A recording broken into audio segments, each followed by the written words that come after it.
क्यों लोग बिटकॉइन पे ट्रस्ट करते हैं? वो कौन सी टेक्नोलॉजी है जो बिटकॉइन यूज़ करती है?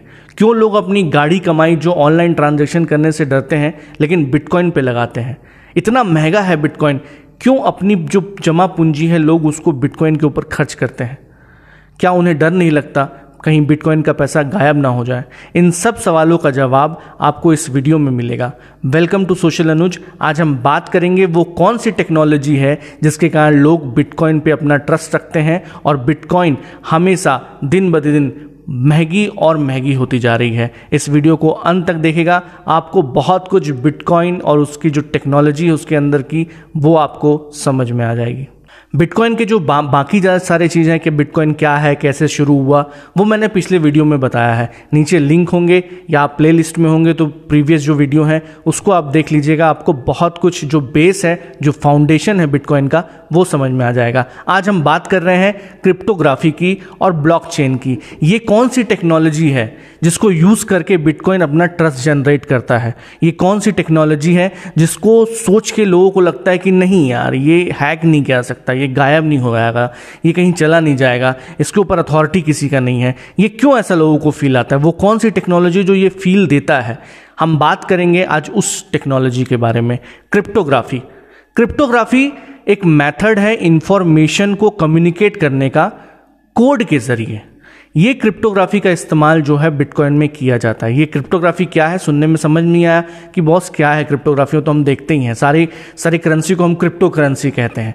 क्रिप्टिक लैंग्वेज में वो लिखा रहता है, क्योंकि आपने युद्ध देखा होगा। पहले युद्ध में एक दूसरे को संदेश भेजना होता था, या आज भी युद्ध में, तो उसको कोड में भेजा जाता है जिसको सिर्फ रिसीवर है समझ सकता है और सेंडर समझ सकता है। अगर बीच में उस कोड को कोई पकड़ भी लेता है, कोई इंटरसेप्ट कर लेता है, तो भी उसको समझ नहीं पाता कि इसका मतलब क्या निकाला जाए। बहुत सारे इंटेलिजेंस के लोग बैठते हैं जो उस कोड को सुलझाने की कोशिश करते हैं कि कहना क्या चाह रहे थे। हमने बहुत सारे पिक्चरों में ऐसा देखा है कि क्या है कोड का मतलब। वो बहुत सारे कोड ब्रेक कर जाते हैं कि हाँ इस दिन यहाँ बम फूटने वाला है, ऐसा होने वाला है। लेकिन यही क्रिप्टिक लैंग्वेज का इस्तेमाल जो है बिटकॉइन में किया गया है। हमने जो पहली जो क्रिप्टिक आप एग्जाम्स देते होंगे, बहुत सारे कॉम्पिटिटिव एग्जाम है, उसमें भी ये सवाल सीजर साइफर का आता है कि ए को अगर सी कहते हैं और डी को अगर ई कहते हैं तो राम कैसे लिखेंगे। इस तरीके के सवाल जो हैं थोड़ा और इससे कॉम्प्लिकेटेड, वो आपको आता होगा। इसमें क्या होता था कि एक कुछ वर्ड का दूसरे वर्ड में कहा जाता है और जो इंटरप्रेट करने वाला है वो जानता है कि हाँ इस वर्ड को ये कहा जाता है, इस वर्ड को ये कहा जाता है। जब उसको मैसेज मिलता है तो वो उसको रिवर्स कर देता है और उसको मैसेज समझ में आता है। ये बहुत ही पुराना क्रिप्टोग्राफी का एक तरीका है जो युद्ध में इस्तेमाल किया गया था। लोग कहते हैं जूलियन सीजर ने किया था, लेकिन मुझे इसके बारे में आइडिया नहीं है कि ये इसका रियल में उत्पत्ति कहाँ से हुआ। फिर एलन टर्नर का आपने नाम सुना होगा, इमिटेशन गेम जो है, आप मूवी आप देखे होंगे। इसमें वर्ल्ड वॉर में जर्मनी जब बम्बार्डिंग करता है यूरोपियन कंट्री, जो बाकी यूरोपियन कंट्रीज हैं उसके ऊपर, ब्रिटेन के ऊपर खासकर, तो उसके लिए वो एक कोड भेजता है। वो कोड होता है कि कहाँ कहाँ पर बम गिराने हैं, और उस कोड को कोई समझ नहीं पाता है ब्रिटेन में कि ये क्या लिखा हुआ है, कुछ समझ नहीं आता, क्योंकि पुरानी जितनी भी क्रिप्टिक मैसेज को तोड़ने की जो विधि थी वो सारी फेल हो जाती है। वो एक ऐसा मशीन बनता है, उसको बोलते हैं एनिग्मा मशीन। तो एनिग्मा मशीन से जो कोड निकलता है वो सवेरे ट्रांसमिट होता था एयर फोर्स के जो टावर रहते हैं वहाँ पर, और वहाँ से एयर फोर्स के पास जो जाता था मैसेज, वो एयर फोर्स वहाँ पर बम्बार्डिंग करते। तो और ये पूरी तरीके से विश्व युद्ध में पूरी तरीके से ब्रिटेन को बर्बाद ही कर दिया था, और ब्रिटेन ये युद्ध हार जाता अगर एलन टर्नर नाम के साइंटिस्ट जो हैं, डेटा साइंटिस्ट, इन्होंने अगर एनिग्मा कोड ब्रेकर नहीं बनाया होता। इन्होंने एनिग्मा कोड को ब्रेक करने का एक मशीन बनाया जो कि इंटरप्रेट कर लेता था कि कहाँ कहाँ पर बम गिरने वाले हैं, और जहाँ जहाँ पर बम गिरने वाले हैं वहाँ पहले जाके तैयारी कर लेते थे, या वहाँ हटा लेते थे, या काउंटर स्ट्राइक की तैयारी करते थे। तो ये एनिग्मा कोड जो है ये भी एल्गोरिदम बेस पे काम करता है। मैं आपको डेमो भी दिखाऊंगा इसका कि ये भी एल्गोरिदम में काम करता है। इसमें जो है सीजर साइफर से बहुत ही अलग है। सीजर साइफर में ए का मतलब हर बार जो आपने प्री डिसाइड किया हुआ, अगर मैंने डिसाइड कर लिया कि ए को आर बोलना है, तो जितने बार भी ए टाइप होगा उतने बार नीचे प्रिंट में आर टाइप होगा। लेकिन एनिग्मा कोड में ऐसा नहीं था। एनिग्मा कोड में अगर आप कुछ और एक ही शब्द को 5 बार टाइप करेंगे ए, तो हर बार उसका जो है जो आउटपुट आता था वो डिफरेंट आता था। तो ये बहुत ही मुश्किल था, लेकिन एलन टर्नर जो थे उन्होंने ये ब्रेक करने वाला मशीन बनाया, जो कि इस जो कोड एनिग्मा कोड को ब्रेक करके इन्होंने विश्व युद्ध में ब्रिटेन को बहुत अच्छा विजय दिया। ये हमारा टॉपिक नहीं है। अब हम आगे बढ़ते हैं कि ये जो कोडिंग क्रिप्टिक मैसेज का जो सिलसिला है ये आगे कहाँ चलता है। फिर ये 90 में आए थे हम हैशिंग फंक्शन एक आता है। हैशिंग फंक्शन जो की डेफिनेशन है आप यहाँ पर देख लेंगे। Hashing is an algorithm which calculate fix size bit string value from a file basically contains block of data. Hashing transform this data into a far shorter fix length of value अक्री। कहने का मतलब ये है कि कितना बड़ा भी मैसेज हो, हैशिंग फंक्शन जो होता है वो उसको प्री डिटरमाइंड लेंथ में कोड कर देता है। अगर 128 बिट है तो 128 बिट में कर देगा, 256 है 256 में कर देगा, जो भी प्री डिफाइंड बिट है उसमें ये कर देगा। अगर आपने 500 वर्ड का भी ऐसे लिखा हुआ है उसको आपने हैश किया तो उसको प्री डिफाइंड जो लेंथ है हैशिंग की उसमें वो कन्वर्ट करके दे देगा। ठीक है, तो और अगर छोटे भी दे रहे हो, अगर कोई 1-2 वर्ड का भी कुछ आप दे रहे हैं तो भी उसको उसी नंबर, उतने बड़े नंबर, वो 256 अगर है प्री डिफाइंड तो 256 में ही कन्वर्ट कर देगा।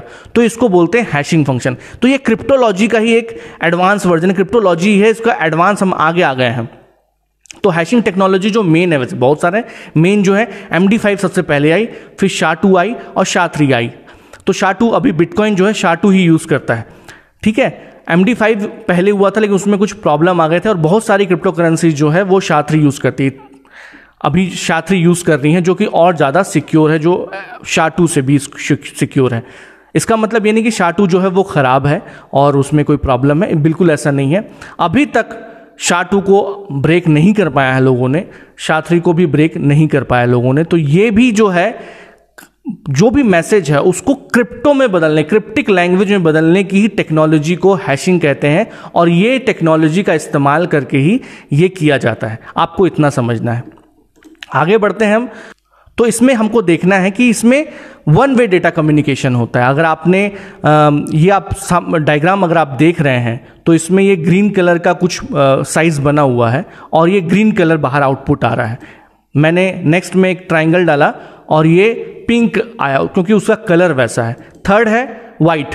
तो वाइट अगर मैं बोलूं कि क्वेश्चन मार्क उसके इनपुट क्या था तो आप बता नहीं पाएंगे। तो ये हुआ 1 वे डेटा कम्युनिकेशन में एक तरीके से डेटा आ सकता है, वापस रिट्राइव नहीं कर सकते आप। सीजर साइफर में अगर आप देखते तो अगर ए को आर कहते हैं तो आर को जो कहते हैं वापस हम वापस भी जा सकते हैं। तो प्री डिफाइंड है, उसमें दोनों तरफ से डेटा आता और जाता है। इसमें 1 वे है, 1 वे ट्रैफिक है क्रिप्टोलॉजी में।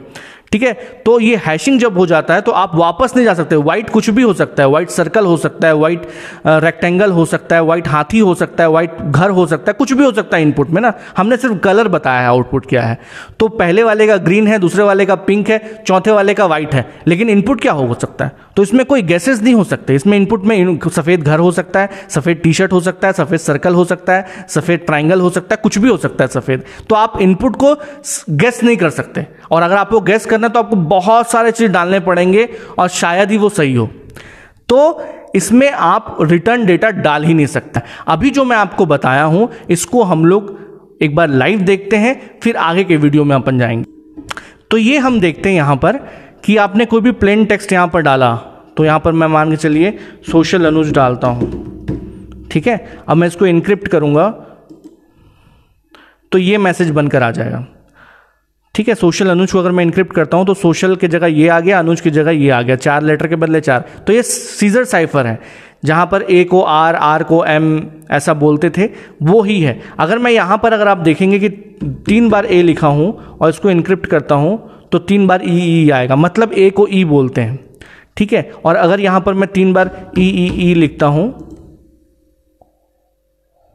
तो आई आता, मतलब 4 शिफ्ट कर देता है आगे, एक 4 बढ़ा रहा है। यहां पर 4 जो नंबर है वो आगे जा। तो ये देख रहे हैं आप, सीजर साइफर बहुत ही प्लेन सा है, इसको कोई भी ब्रेक कर सकता है। ठीक है, फिर उसके बाद आते हैं एनिग्मा मशीन में। एनिग्मा मशीन में अगर आप देखेंगे ये प्लेन टेक्स्ट है, यहाँ पर एनिग्मा मशीन है और यहाँ पर जो उसका साइफर बाहर निकल के आ रहा है वो है। यहाँ पर मैं कुछ भी डालूँ, ठीक है, यहाँ पर ए, तो यहाँ पर कुछ अलग ही निकल रहा है यहाँ पर। तो इसको तोड़ना थोड़ा मुश्किल था। ठीक है, यहाँ पर अगर मैं 3 बार ए डालता हूँ तो 2 ही बार XI निकल रहा है। ठीक है, तो ज़रूरी नहीं है बार बार वही मैसेज आए, मैं बार बार FFFF दबा रहा हूँ बट मैसेज हर बार कुछ नए नए आ रहे हैं। अगर मैं D दबा रहा हूँ तो हर बार कुछ नए आ रहे हैं। तो ये सीजर साइफर से थोड़ा कठिन था, तो इसी कारण बहुत टाइम लगा ब्रिटेन को ये इसको तोड़ने के लिए, मशीन बनाने के लिए। अब आते हैं यहाँ पर, ये जो SHA-256 है, SHA-256 में अगर आप देखेंगे कुछ भी डाल दें आप यहाँ पर, तो मैं यहाँ पर कुछ भी टाइप कर दे रहा हूँ, कुछ भी टाइप कर दूँ तो इतने ही नंबर के जो हैशिंग है वो निकलेगा। अगर मैं एक वर्ड भी टाइप कर रहा हूँ, सिर्फ W डाल रहा हूँ, तो भी इतने ही नंबर का जो हैश वैल्यू है वो बाहर आएगा। अगर मैं F भी डाल रहा हूँ तो इतने ही नंबर का आएगा, लेकिन चेंज होके आएगा। और मैं कुछ भी चेंज कर दूँ, एक वर्ड भी चेंज करूं तो ये पूरा वैल्यू ही बदल जाएगा। ऐसा नहीं कि सिर्फ एक लेटर चेंज हो रहा है, पूरा वैल्यू ही चेंज हो जाएगा। अगर मैं एक भी कैरेक्टर ऐड करता हूं, माइनस करता हूं, तो पूरी की पूरी वैल्यू जो है वो इस जो स्ट्रिंग है इसकी वैल्यू पूरी की पूरी चल जाएगी। तो आपने देखा कि कैसे हमारी क्रिप्टिक लैंग्वेज जो है वो मॉडर्नाइज हुई है, और यहाँ से इसको वापस जाना, स्क्रिप्ट को उठाकर, हैश को उठाकर आप रिटर्न नहीं जा सकते, वापस नहीं जा सकते कि इसका ओरिजिनल मैसेज क्या था। तो अब हम आते हैं बिटकॉइन पे। तो बिटकॉइन इसी टेक्नोलॉजी का इस्तेमाल करता है, और इसी टेक्नोलॉजी के इस्तेमाल करके वो जितने भी ट्रांजैक्शन है उसको हैश करता है। अब हैश में बात क्या है, तो आप बोलेंगे जो वेबसाइट डेवलपमेंट करते होंगे या जिसको सॉफ्टवेयर डेवलपमेंट का नॉलेज होगा वो जानते होंगे कि बहुत सारी वेबसाइट भी हैशिंग फंक्शन का इस्तेमाल करती हैं। वो जो यूज़र के आईडी पासवर्ड है उसको हैश में डालती हैं, हैश करके डालती हैं, क्योंकि अगर कोई डेटा की चोरी हो गई, कोई डेटा आपसे, आपके सर्वर से गायब हो गया, तो क्या होगा, सारे के सारे डेटा, पासवर्ड और जो आईडी है वो चले जाएंगे हैकर के पास। तो इसी कारण जो सिंपल प्लेन टेक्स्ट में कोई भी पासवर्ड को सेव नहीं करता, बल्कि उसका यही हैश फंक्शन का इस्तेमाल करके उसको जो क्रिप्टिक लैंग्वेज है उसमें इस्तेमाल करता है। तो बिटकॉइन में कौन सी नई बात है, उसमें नई बात है जो भी वो डेटाबेस में आपको खासियत दिखेगी, उसके अलावा जो ये टेक्नोलॉजी है इसमें कुछ एडेड एडवांटेज है। एडेड एडवांटेज कैसे, पहला तो जो हैश होता है वो जितनी भी आपकी ट्रांजैक्शन हुई है, लेनदार कौन है, देनदार कौन है, लेजर की जितनी भी इंफॉर्मेशन है, कौन से वॉलेट से आ रहा है, कौन से वॉलेट पे जा रहा है, क्या अमाउंट है, तो जो टाइम स्टैम्प है, सारा चीज़ जो है, बहुत सारी चीज़ अभी आगे हम लोग देखेंगे, वो सारी बातें जो होते हैं स्क्रिप्टिक मैसेज में, जैसे मैं वहाँ पर मैसेज डाल रहा था और हर बार नए स्ट्रिंग निकल रहे थे, तो सारे मैसेज एक साथ आते हैं और एक नया स्ट्रिंग जो हैश स्ट्रिंग है वो निकलता है। ऐसे ऐसे ट्रांजैक्शन का एक एक ब्लॉक बन जाता है और एक एक ब्लॉक का एक एक हैश वैल्यू निकलता है। ठीक है, एक ब्लॉक में बहुत सारे ट्रांजैक्शन होते हैं, उसमें बिट फिक्स है कि इतने बिट का ही एक ब्लॉक बन सकता है। तो 100 लोगों ने एक दूसरे को बिटकॉइन ट्रांसफ़र किया, या वॉलेट से इधर गए और एक वॉलेट से दूसरे वॉलेट में, और कुछ नंबर ऑफ ट्रांजैक्शन को मिला के एक ब्लॉक बन जाता है। हमने पिछले वीडियो में देखा है, नीचे लिंक है, प्लीज़ देख लीजिए अगर हम नहीं समझे हैं तो एक ब्लॉक जो बन जाता है, उस ब्लॉक में बहुत सारे इंफॉर्मेशन होता है, सारे ट्रांजैक्शन का इंफॉर्मेशन, और उस ब्लॉक को सारे इंफॉर्मेशन को मिलाकर उसका एक हैश निकलता है। क्या हैश, जो हमने SHA-256 देखा है, तो उसी तरीके का एक हैश नंबर निकलता है। ठीक है, और वैसे ही सारे ब्लॉक के अपने अपने हैश होते हैं।